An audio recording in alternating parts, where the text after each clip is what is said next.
kitchen drawers, I ripped down a 4x8 sheet of 1/2-inch maple plywood, and I dadoed out a channel to fit the 1/4-inch plywood bottoms. I'm using 90-degree corner clamps here that I grabbed off Amazon, and I use them a lot for this renovation. I'll drop a link in the description for you to check them out. I believe they are around $15 a piece, which is a great investment if you have drawers or boxes to build. And as you see, I attached all my drawer sides with glue and nails. You can get by with just gluing the drawers and leaving them clamped overnight, but I opted to throw some nails for extra holding power.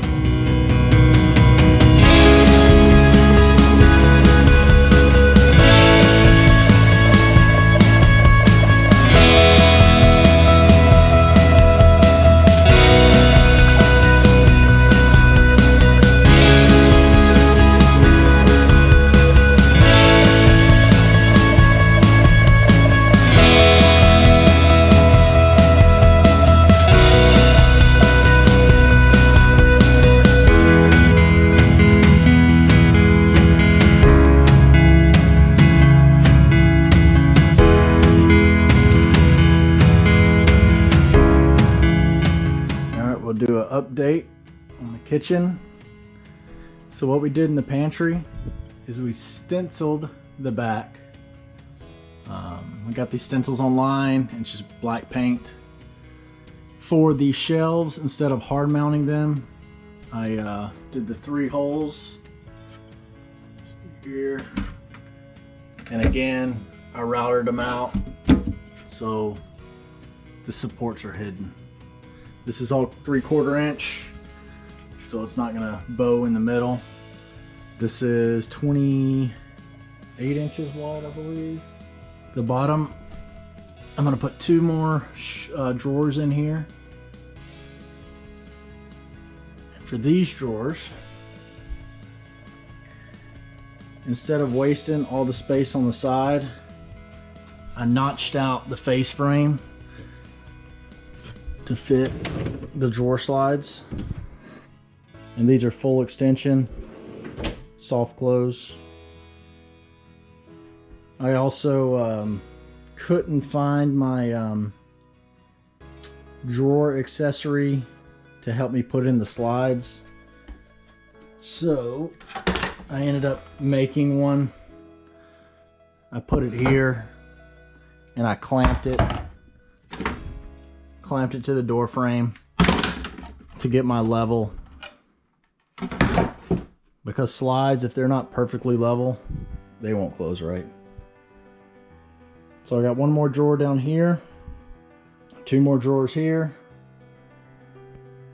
We'll do that. One other issue I came across, as you can see here and here, was when I was fitting this in here, the pantry warped on me. That's from just having 3 sides. You got your back and your 2 sides, and I didn't have any support in the front. So once I started attaching cabinets, both bottom and top, it seemed to have warped the side, and I couldn't pull it back. So what happens when I was trying to squeeze this in here, I popped this loose after all that work I did to make it flush. So what I'm going to do is just build up with this wood putty.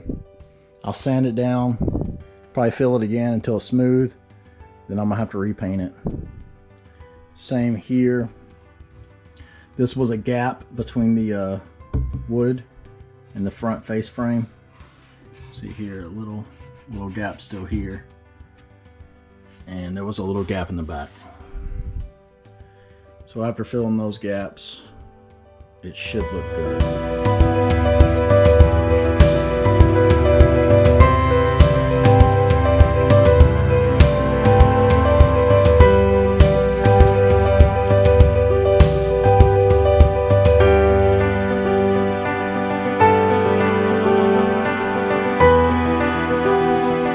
Slide through, these fit right in those holes.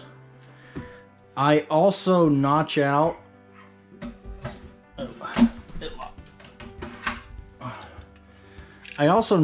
for this little piece right here, just so it flushes all the way up. I don't know if that's right or wrong. I just like it going a little bit further because it does lock. But you see it could go, what you're seeing. It could go just a little bit further. I can show you. Go a little bit further in. Let me notch that out and we'll see how it looks. So it fits in there a little better. It could be sitting down. Let's look at this side.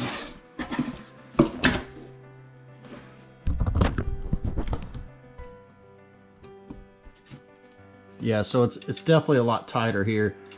So I like notching out for that. Well, it's super tight. And here's the lock.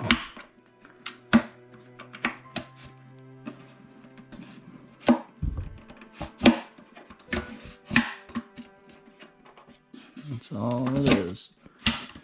All right.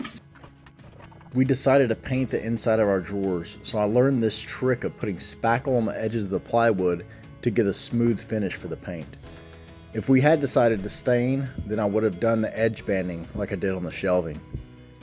Thank y'all so much for watching. We are getting closer to the final reveal. Still have a few more projects to do. As you saw in the video, I did the open shelving. I'll throw some clips in there on the next video of how I did that. Also, we'll put on the drawer faces. We'll get the flooring done. We'll start working on that island and countertops. So there's quite a few more things, but we're getting there.